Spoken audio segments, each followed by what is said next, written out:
If you look at the Billboard Hot 100 chart today, it tells a lie. It tells you that hip-hop is pop music. It tells you that it is safe, marketable, and polished. But if you dig into the soil of history, you find blood, ash, and resistance. In 2024, the global hip-hop market was valued at over $19 billion. It dictates how the youth dress in Tokyo, how they speak in London, and how they protest in Paris. But to understand the skyscraper, we must inspect the foundation. And the foundation was built on a disaster. This is not just the story of a music genre. This is the story of how the neglected children of a crumbling empire hijacked the technology of their time and used it to conquer the world. From the burning blocks of the 1970s Bronx to the algorithmic dominance of Spotify, this is the complete dossier of rap. Every superhero story needs a villain. For hip-hop, that villain was a man named Robert Moses. He was the master builder of New York City. In the mid-20th century, he ordered the construction of the South Bronx Expressway. To build it, he bulldozed right through the heart of the Bronx.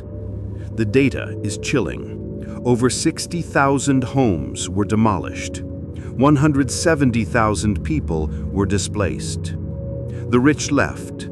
The white middle class fled to the suburbs. This was the phenomenon known as white flight. By 1970, the property value in the South Bronx had collapsed by 40%. Landlords realized that their buildings were worth dead than alive. They started burning them down to collect insurance payouts. Between 1970 and 1980, the fire department of New York City responded to over 12,000 structural fires in the Bronx alone. The government effectively drew a red line around the neighborhood and said, "You are on your own." No classes in schools, no instruments, no hope.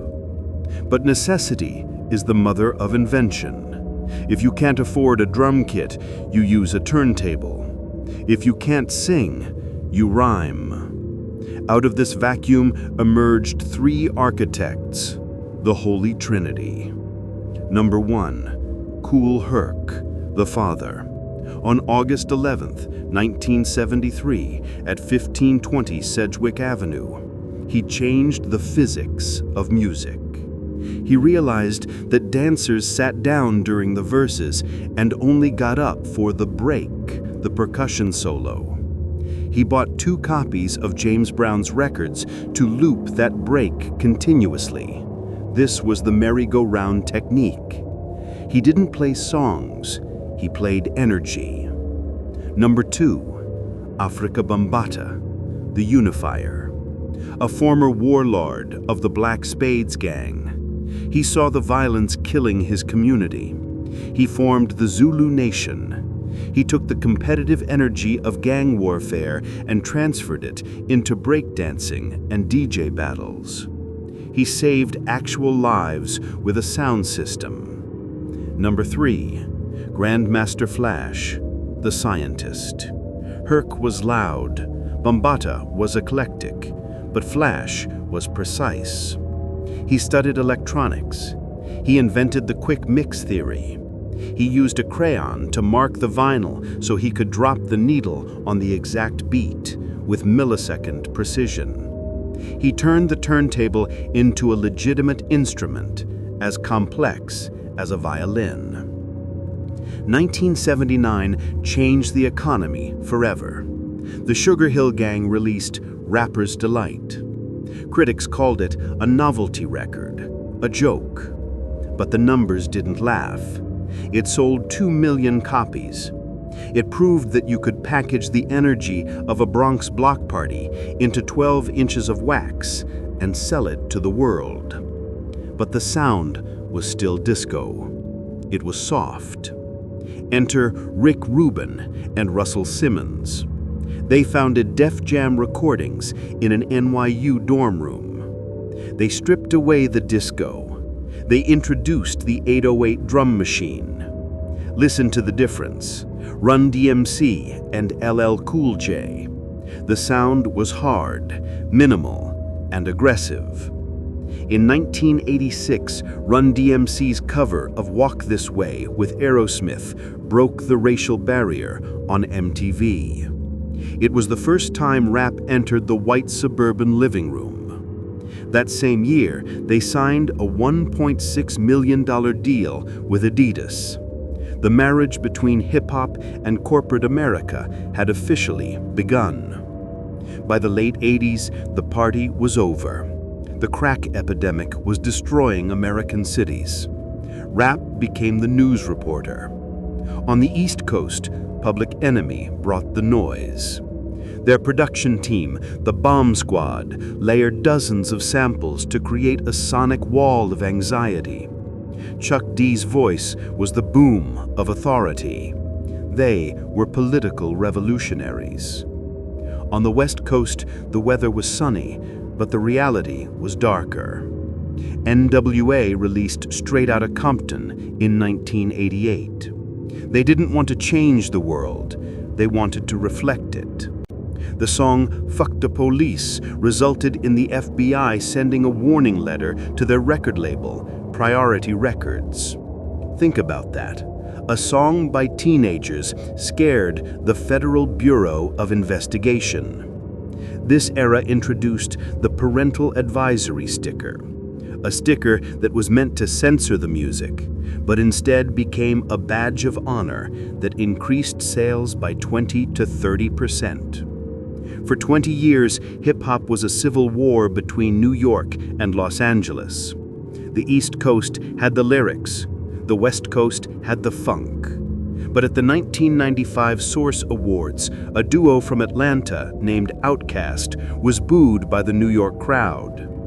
Andre 3000 grabbed the mic and said 5 words that changed history. The South got something to say.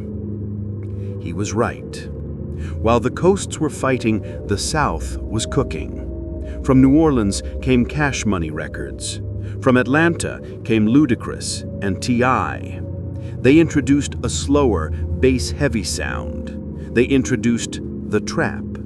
The RLT 808 drum machine became the heartbeat of the genre. By the mid-2000s, the South had completely taken over the charts. Consider Lil Wayne in 2008. He became the first artist in 13 years to sell 1 million albums in a single week. The center of gravity had shifted. Before 2007, to be a rapper, you needed a record label. You needed a budget. You needed a gatekeeper to say yes. Then came a teenager named Soulja Boy. He used a primitive version of YouTube and MySpace. He created a simple dance. He bypassed the industry entirely. Crank That spent 7 weeks at #1. It was the first viral hit. This opened the door for the blog era. Artists like Drake, J. Kool, and Kendrick Lamar built massive fan bases online before ever selling an album. Drake specifically changed the emotional spectrum of rap. He proved that a rapper could be vulnerable. He could sing. He could talk about heartbreak, not just crime. He became the most streamed artist of the decade, accumulating over 28 billion streams on Spotify by 2019. This brings us to the present day. The genre has splintered into 1,000 subgenres. We saw the rise of drill music, born in Chicago with Keef Keef, refined in London, and brought back to New York by Pop Smoke. It is dark, nihilistic, and defined by sliding bass lines. We saw the SoundCloud rap era, where punk aesthetics met trap beats. Today, the debate rages on. On one side, you have the mumble rappers, prioritizing vibe and melody over lyrics. On the other hand, you have the Pulitzer Prize winner Kendrick Lamar, proving that rap is high art, comparable to jazz or literature. The gap between the commercial and the conscious has never been wider. 50 years ago, Kool Herc looped a beat to keep a party going. Today, that loop surrounds the planet. Hip-hop is now used to sell burgers, luxury cars, and political campaigns. It has outlived its critics. It has outlived the politicians who tried to ban it. It is the only art form that allows a kid with $0 to become a billionaire mogul like Jay-Z or Dr. Dre. From the 1520 Sedgwick Avenue rec room to the Super Bowl. The tools have changed. The MPC